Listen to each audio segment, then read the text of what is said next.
Maya walked slowly down the old street. The houses on both sides looked empty and forgotten. Paint was falling off the walls like old skin. Windows were dark and dusty. She had never been to this part of town before. Her grandmother had given her an address written on a small piece of yellow paper. The writing was hard to read. Maya looked at the paper again. She was looking for house number 47. The sun was going down. Long shadows stretched across the broken sidewalk. Maya felt a little scared, but also excited.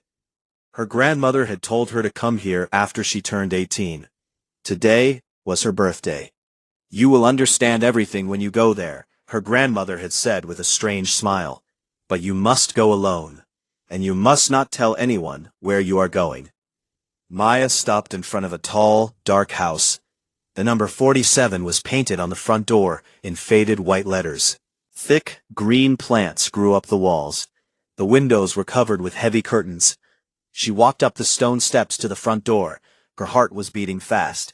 She raised her hand to knock, but the door opened before she could touch it. An old man stood in the doorway. He was very tall and thin. His hair was completely white. His eyes were bright blue, almost like ice. He wore a long, dark coat that reached his knees. "Maya," he said quietly. His voice was deep and smooth. "I have been waiting for you." Maya stepped back in surprise. "How do you know my name?" The old man smiled. "Your grandmother told me you would come today. Please, come inside. There is much to show you." Maya looked back at the empty street. She thought about going home, but her grandmother's words came back to her. She had to understand. She followed the old man into the house. The inside of the house was nothing like the outside. Everything was clean and bright. Beautiful paintings covered the walls. Soft music played from somewhere she could not see. The air smelled like flowers and old books.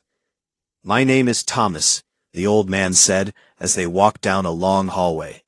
"I was a friend of your grandmother when we were young. A very good friend." "Was?" Maya asked. "Is she not coming here too?" Thomas stopped walking. He turned to look at Maya with sad eyes. "Your grandmother died 3 days ago, child. I am sorry. I thought you knew." Maya felt like the floor was falling away under her feet. "No," she whispered. "That cannot be true. I saw her yesterday. She gave me this address. She told me to come here."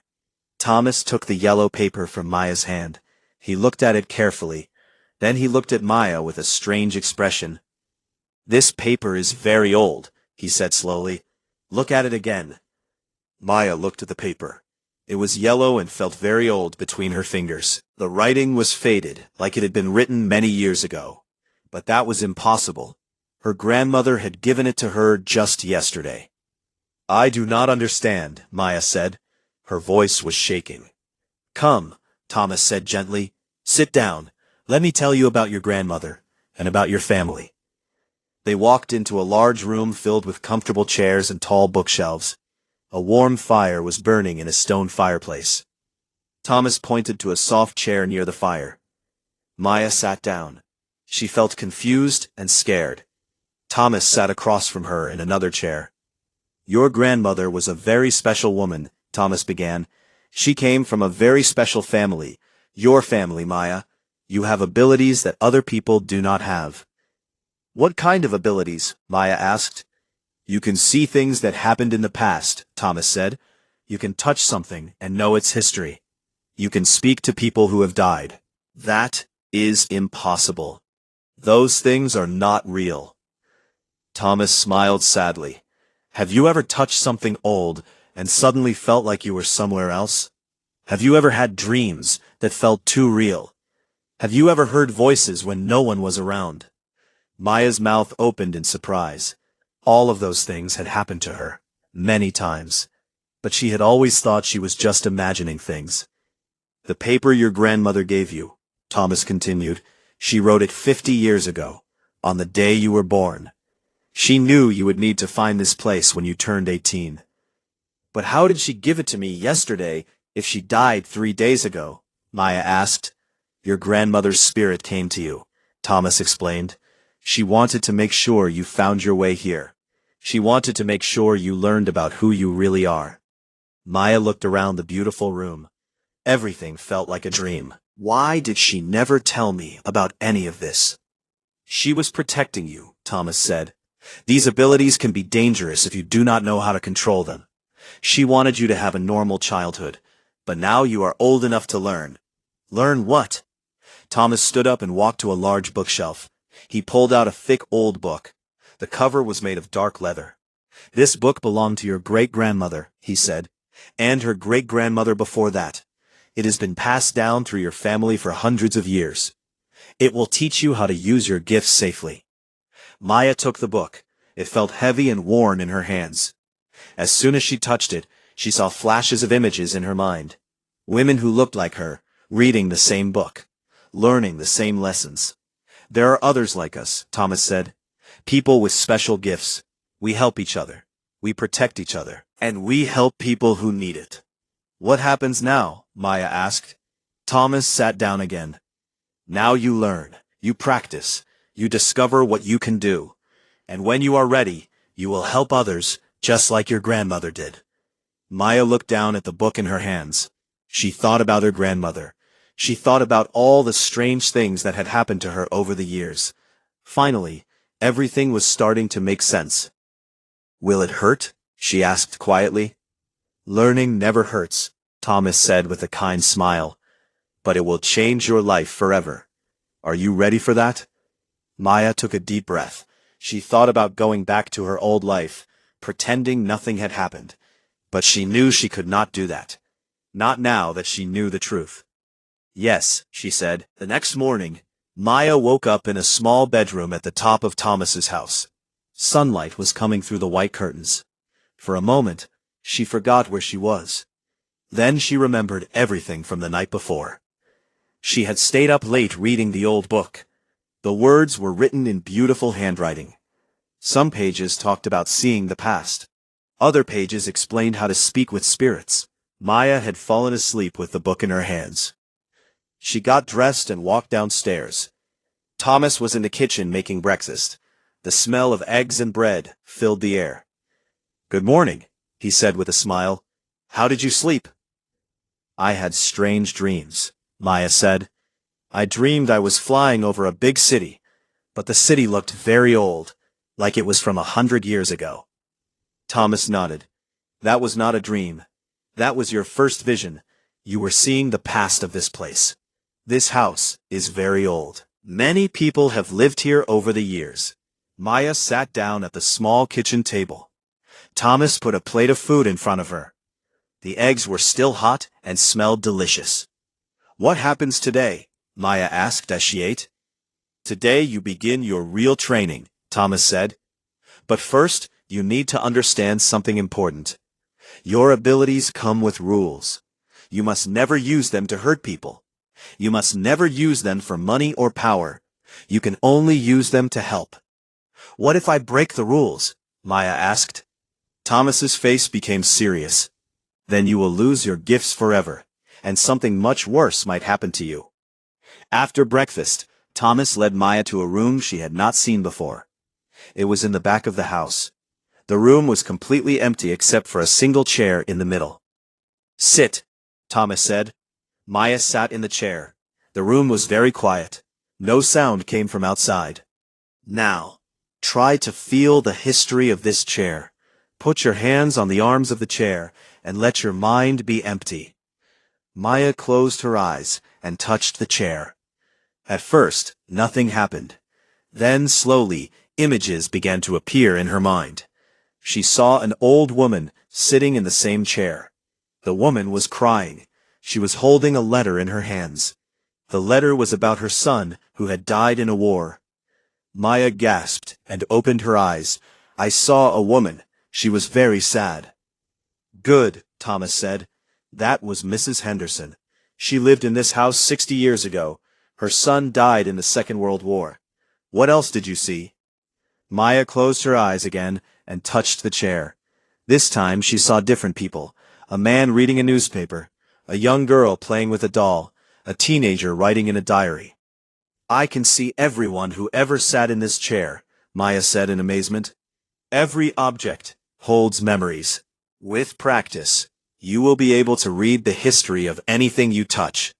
This will help you solve problems and answer questions for people. They practiced for 2 hours.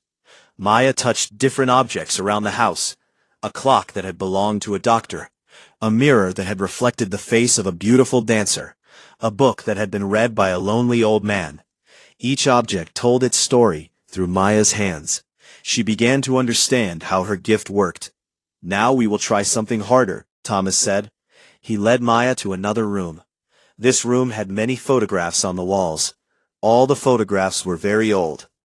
These are pictures of people who lived in this town long ago, Thomas said. Some of them died with problems that were never solved. Some of them had secrets they never told anyone. Touch the pictures and see what you can learn. Maya walked to the first photograph. It showed a young woman in a white dress. Maya touched the glass that covered the picture. Immediately, she was somewhere else. She was standing in a field of flowers. The young woman from the picture was running toward her. The woman looked frightened. "Help me," the woman said. "I was murdered, but everyone thinks I killed myself. Please tell them the truth." Maya pulled her hand away from the picture. She was back in Thomas's house, but she was shaking. "What did you see?" Thomas asked. "The woman in the picture. She said she was murdered. She wants me to tell people the truth." Thomas nodded slowly. "That is another part of your gift. Sometimes spirits of dead people will ask for your help. They cannot rest until their problems are solved." "But that happened so long ago," Maya said. "What can I do now?" "More than you think," Thomas said. "Tomorrow I will take you to meet someone who can help. There are people in this town who study old mysteries. They will listen to what you have learned." Maya looked around the room at all the photographs. "Are all of these people asking for help?" "Not all of them," Thomas said, "but some are. Over time, you will learn to help them find peace." They spent the rest of the day practicing. Thomas taught Maya how to control her visions. He showed her how to stop seeing the past when she wanted to. He explained how to protect herself from spirits that might be angry or dangerous. "Your grandmother was very good at this," Thomas said as they ate dinner. "She helped many people during her life. She solved mysteries that the police could not solve. She helped families find lost relatives. She brought peace to spirits who had been troubled for many years." "Did she ever get scared?" Maya asked. "Of course," Thomas said. "Everyone gets scared when they first learn about their gifts. But fear will make your abilities weaker. You must be brave and calm." That evening, Maya sat by the fireplace, reading more of the old book. She learned about different types of spirits. Some were friendly and just wanted to tell their stories. Others were angry and could be dangerous. A few were lost and needed help finding their way to whatever came after death. The book also talked about other people with gifts. Some could see the future instead of the past. Others could heal sick people with their hands. A few could speak with animals or control the weather. "Are there many people like us?" Maya asked Thomas. "Not many," he said.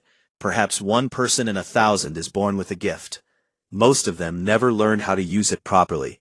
Their families do not understand. They think they are going crazy." "What happened to my parents?" Maya asked. "My grandmother never talked about them much." Thomas was quiet for a long time.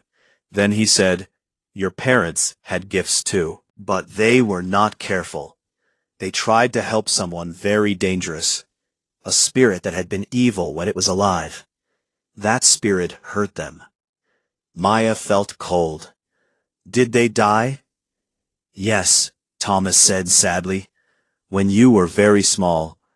That is why your grandmother raised you.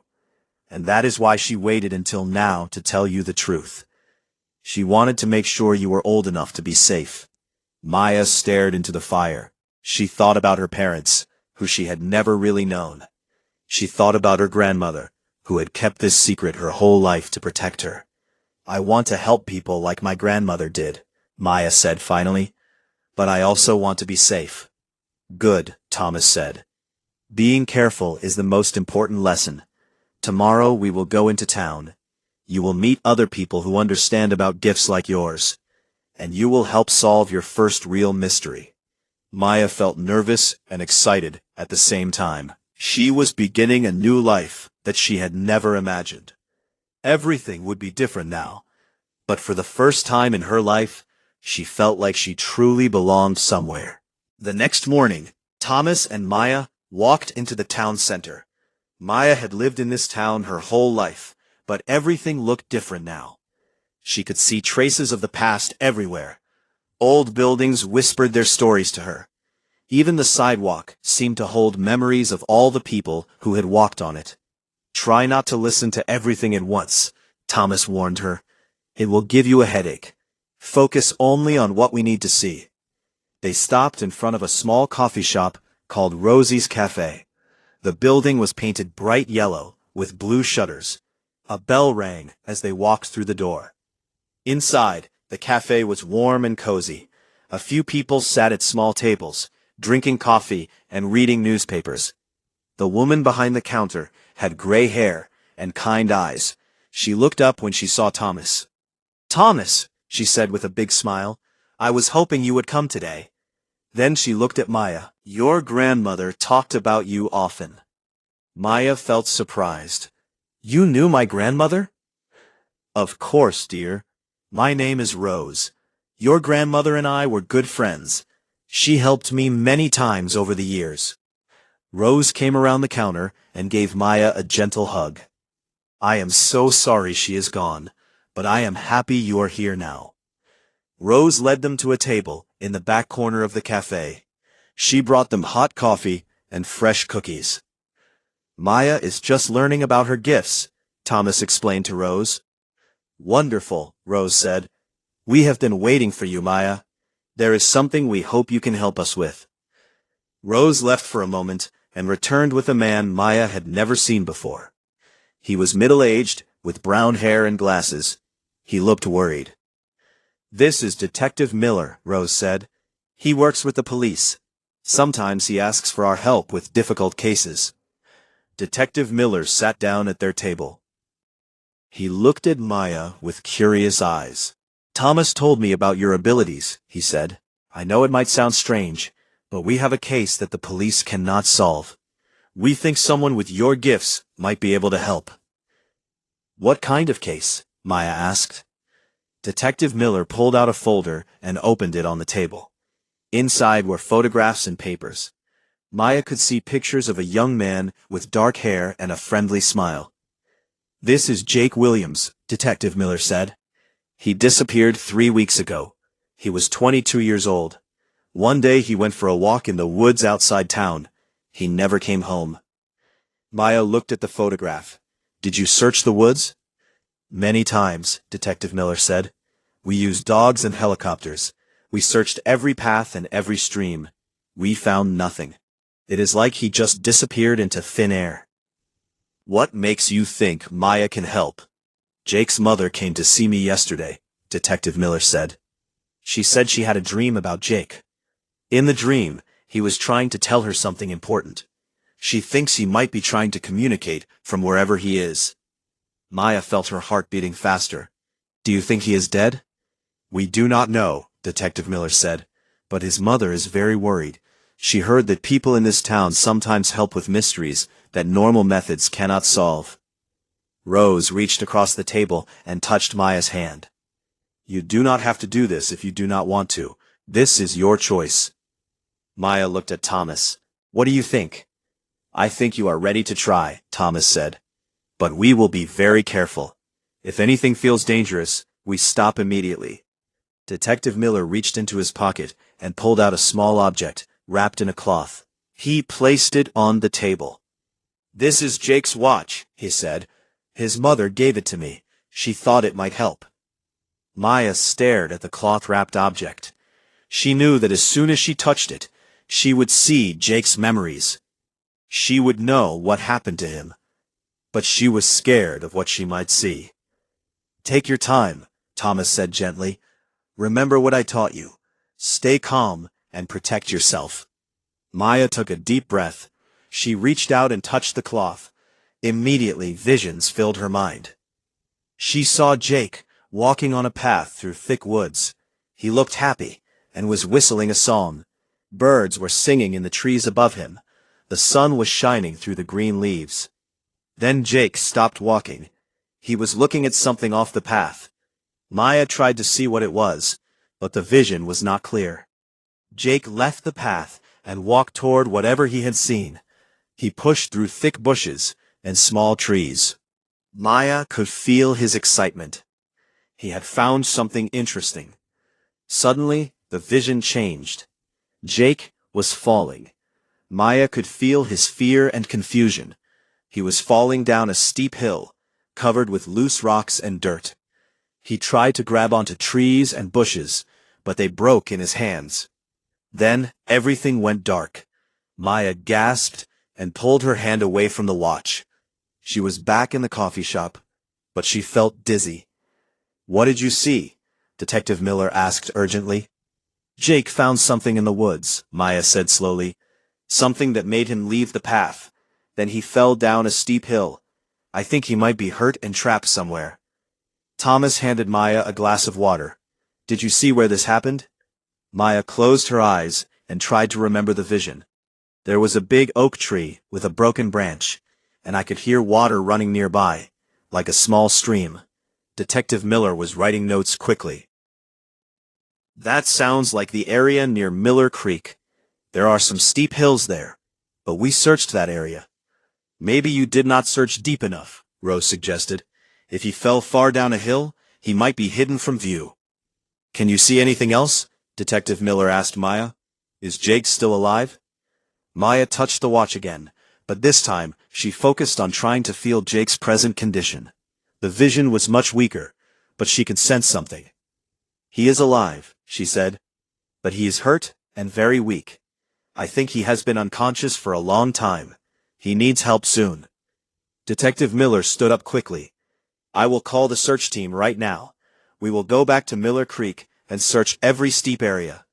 "Wait," Thomas said. "Maya should come with you. She might be able to sense exactly where Jake is." Maya felt scared. "I have never done anything like this before." "We will all be there to help you." An hour later, Maya found herself in the back of Detective Miller's police car, driving toward the woods outside town. Thomas sat beside her, and Rose had decided to come too. Several other police officers followed in another car. When they reached the woods, Maya could immediately feel that this was the right place. The air felt heavy with worry and fear. She could sense Jake's presence somewhere nearby. The group walked along the main path until Maya stopped. "Here," she said, pointing to a large oak tree with a broken branch. "This is where Jake left the path." They pushed through the thick bushes where Maya had seen Jake go in her vision. After a few minutes of walking, they came to the edge of a very steep hill. It dropped down so far that they could not see the bottom. "Jake!" Detective Miller called loudly. "Can you hear us?" Everyone was quiet, listening. After a moment, they heard a very weak voice from far below. "Help!" the voice called. "I am down here." Detective Miller immediately called for ropes and rescue equipment. Within an hour, a team of rescue workers had arrived. They carefully lowered a man down the steep hill on ropes. 20 minutes later, they brought Jake back up. He was conscious, but very weak. His leg was broken, and he had not eaten or had water for 3 days. But he was alive. As the ambulance took Jake to the hospital, his mother arrived. She had tears of joy in her eyes as she hugged Maya. "Thank you," she whispered. "You brought my son back to me." Detective Miller shook Maya's hand. "I do not know how to thank you. Without your help, we never would have found him." As they drove back to town, Maya felt tired but happy. She had used her gift to help someone for the first time. She had saved Jake's life. "You did very well today," Thomas said proudly. "Your grandmother would be very proud of you." Maya smiled as she looked out the car window at the woods. She was beginning to understand what her life would be like now. It would be different from what she had planned. But it would also be meaningful in ways she had never imagined. She was ready to learn more. 2 weeks after helping to find Jake, Maya was feeling more confident about her abilities. She had been practicing every day with Thomas. She could now read the history of objects much more clearly. She was also learning to communicate with spirits without being afraid. Thomas had introduced her to 3 other people in town who had similar gifts. There was Elena, a woman who could see the future in her dreams. David could heal small injuries by touching people. And Mrs. Chen could speak with animals. They all met every Tuesday evening at Rose's Cafe after it closed. They shared stories and helped each other with difficult cases. Maya felt like she finally belonged somewhere. But on this particular Tuesday evening, something was different. When Maya arrived at the cafe, everyone looked worried. "What is wrong?" Maya asked as she sat down at their usual table. "We have a problem," Elena said. Her voice was shaking. "I had a dream last night. A very bad dream about you, Maya." Maya felt her stomach tighten. "What kind of dream?" Elena took a deep breath. "In the dream you were in great danger. There was a dark spirit, much stronger than anything you have dealt with before. It was trying to hurt you." Thomas leaned forward. "Tell us exactly what you saw." "Maya was in an old building," Elena said. "Maybe a warehouse or an abandoned factory. The spirit was there waiting for her. It had been calling to her, pretending to need help, but it really wanted to steal her power." Maya felt scared. "Can spirits really steal powers?" "Some can," Thomas said grimly. "The most dangerous ones are spirits of people who had gifts when they were alive, but used them for evil purposes. When they die, they become something much worse." David, the healer, reached across the table and touched Maya's hand. "In Elena's dreams, did you see how this happens? How does Maya end up in this building?" Elena closed her eyes, trying to remember. "Someone comes to ask for help. A young woman. She says her sister is trapped somewhere and needs to be rescued. But the sister is already dead. It is a trap." Mrs. Chen, who had been quiet until now, spoke up. "My cat told me something strange yesterday. She said there was a bad smell in the air. Not a smell that humans can detect, but something that animals fear." Thomas stood up and walked to the window. He looked out at the dark street. "This spirit Elena saw in her dream, did it have a name?" "The name Marcus came to me in the dream," Elena said. "I think that was his name when he was alive." Thomas turned back to the group. His face was very pale. "I know who that is. Marcus Vale. He lived in this town 50 years ago. He had gifts similar to Maya's, but he used them to hurt people. He would pretend to help families find missing relatives, but really he was stealing their money and sometimes their lives." "What happened to him?" Maya asked. "The other gifted people in town had to stop him," Thomas said. "There was a great battle. Marcus was very powerful. In the end, he died, but his spirit did not pass on to whatever comes after death. He has been trapped here, getting angrier and stronger." Rose, who had been making tea for everyone, came back to the table.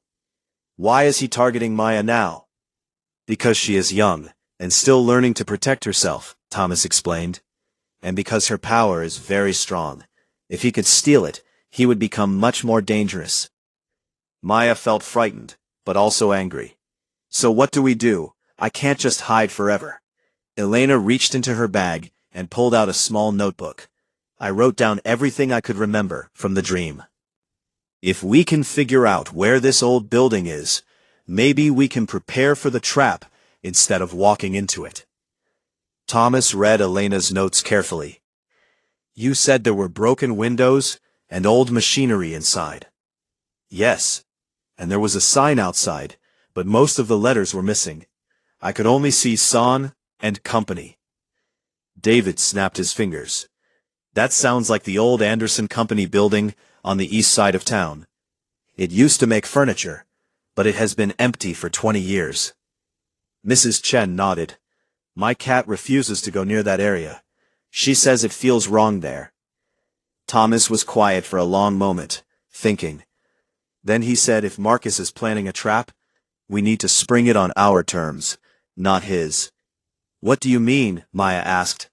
We go there first, Thomas said. All of us together. We set up our own defenses.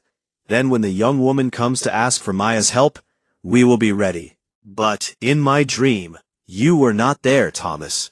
Maya was alone. Dreams of the future can sometimes be changed, Thomas said, especially if we know what might happen and we prepare for it. Rose stood up. I will close the cafe early tomorrow. We should spend the day getting ready. The next day, the group met at Thomas's house. He brought out several old books and began teaching them about protective spells and methods for fighting evil spirits. Remember, Thomas said, Marcus was once human. He knows how people think and feel. He will try to use your emotions against you. He might appear as someone you care about. He might try to make you feel guilty or afraid. Maya practiced creating shields around her mind. Thomas taught her words in an old language that would protect her from spiritual attacks. Elena worked on focusing her gift to see more clearly what might happen. She had another dream that afternoon while she napped in Thomas's living room. I can see more now, she said when she woke up. The young woman who asks for help will come tomorrow evening. She will say her name is Sarah, and that her sister Lucy is trapped in the old building. What does Sarah look like? Maya asked. She has long blonde hair and green eyes. She will be wearing a blue coat. But Maya, this is important. Sarah is not evil. She is being controlled by Marcus. He is making her do this. Thomas nodded. That makes it more difficult. We have to save Sarah and stop Marcus at the same time. That evening, they all went to the old Anderson Company building. It was just as Elena had described. Broken windows, old machinery covered in dust, and a sign with most of the letters missing. The building felt cold and wrong. Maya could sense Marcus's presence immediately. He was there, waiting and watching. He knows we are here, Maya whispered. Good, Thomas said. We want him to know. David, can you put healing protections on all of us? David touched each person's forehead and spoke quietly in a language Maya did not understand. She felt warmth spread through her body. Elena, can you see if anything has changed now that we are here? Thomas asked. Elena closed her eyes and concentrated. After a moment, she opened them with a worried expression. Sarah will still come tomorrow. But now, Marcus is very angry that we are here. He is going to try something different. What? Maya asked. I cannot see clearly, but I think he is going to try to possess one of us, to take control of someone's body and use them against the others. Mrs. Chen's cat, who had followed them despite trying to stay away, suddenly arched its back and hissed at the building. Then it ran away into the night. Even the animals know this is a bad place, Mrs. Chen said sadly. Thomas looked around at the group. We all need to be very careful tomorrow. If Marcus tries to possess someone, the rest of us must be ready to help. No one goes anywhere alone. As they walked back to their cars, Maya felt the weight of what was coming. Tomorrow she would face her first real spiritual battle. She thought about her grandmother and her parents. They had faced dangers like this too. She thought about Jake, who was now safe at home with his family because she had helped him. She thought about all the other people she might be able to help in the future. Maya made a decision. She would not let fear stop her from using her gifts to help others. Even if Marcus was dangerous, she had friends who would stand with her. She was not alone. The next evening, Maya sat in Rose's cafe with Thomas and the others. They were all tense, waiting for Sarah to arrive. Maya kept looking at the door, expecting to see the young woman with blonde hair and green eyes. At exactly 7 o'clock, the door opened. Sarah walked in, just as Elena had seen in her dreams. She was pretty and looked about 25 years old, but her eyes seemed strange, like she was not completely aware of where she was. Excuse me, Sarah said, walking directly to Maya. Are you the person who can find lost people? Maya's heart was beating fast, but she tried to stay calm. I might be able to help. What is wrong? My sister Lucy is missing, Sarah said. Her voice sounded flat and emotionless. She went to the old Anderson building last night to meet someone. She never came home. I think she might be trapped there. Thomas leaned forward. It has been empty for years. Sarah looked confused for a moment, like she was trying to remember something. She said someone called her. Someone who needed help. Maya exchanged a look with Elena. This was exactly what Elena had seen in her dream. I will help you look for Lucy, Maya said, but I do not want to go alone. My friends will come with me. Sarah's eyes flashed with anger for just a second. Then she smiled, but the smile did not reach her eyes. That is not necessary. Lucy might be scared if too many people come. We all go together, or we do not go at all, Thomas said firmly. Sarah stared at Thomas with cold eyes. For a moment, Maya could see something else looking out through Sarah's eyes, something old and angry and very dangerous. Then Sarah blinked, and her normal, confused expression returned. Okay, she said quietly. I am very worried about Lucy. 20 minutes later, the whole group stood outside the old Anderson building. It looked even more frightening in the darkness. Broken windows stared down at them like empty eyes. Maya could feel Marcus's presence much stronger now. He was inside, waiting for them. Remember the plan, Thomas whispered to the others. Stay together. Watch for signs that Marcus is trying to possess someone. And do not trust anything you see that seems too good to be true. They walked through the main door. Sarah led them deeper into the building. Their footsteps echoed loudly in the empty space. Lucy, Sarah called out. Lucy, are you here? A voice answered from somewhere in the darkness ahead. Sarah, is that you? I'm here. I'm trapped. Sarah started running toward the voice, but Thomas grabbed her arm. Wait, he said. That did not sound right.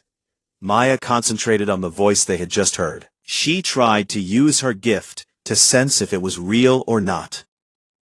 There is no one there, she said. That voice is not coming from a person. Suddenly, Sarah laughed, but it was not Sarah's laugh. It was deep and cold and full of hate. Very good, little Maya, Sarah said in a voice that was not her own. You are learning. But you are still not strong enough to stop me. Marcus was now speaking through Sarah's mouth. Her body stood straighter, and her eyes glowed with an unnatural light. Let Sarah go, Maya demanded. She has done nothing wrong. Sarah came here willingly, Marcus said through Sarah's lips. She wanted to find her sister so badly. It was easy to convince her that Lucy was really missing. Thomas stepped forward. Where is Lucy now? Marcus laughed again. Lucy is safe at home, watching television. She never went anywhere. But Sarah was so worried that she believed everything I told her. He is trying to get into my mind too. David quickly moved to Elena's side and touched her shoulder. The healing power he had put on her earlier became stronger. You cannot have all of us, Thomas told Marcus. And you cannot have Maya. We shall see, Marcus said. He raised Sarah's hands, and cold wind began blowing through the building. The temperature dropped so quickly that Maya could see her breath. Maya, Thomas shouted over the wind. Remember what I taught you. Build a shield around your mind. Maya concentrated on the protective words Thomas had taught her. She imagined a wall of bright light around her thoughts. Marcus tried to push into her mind, but the shield held. He snarled in frustration. You think your little tricks can stop me? Marcus said. I have been growing stronger for 50 years. Dark shadows began moving around the room. They reached out toward Maya and the others like grasping hands. Chen stepped forward. Marcus Vale, she shouted. I know what you really are. You are afraid. I fear nothing, Marcus screamed. You fear moving on to whatever comes after death, Mrs. Chen continued. You are so afraid of judgment that you hide here, stealing power from others. But you are still weak and pathetic. Marcus roared with anger. The shadows rushed toward Mrs. Chen, but David jumped in front of her. His healing power created a barrier of warm golden light, that the shadows could not pass through. Maya realized what she had to do. While Marcus was focused on the others, she reached out with her gift towards Sarah's mind.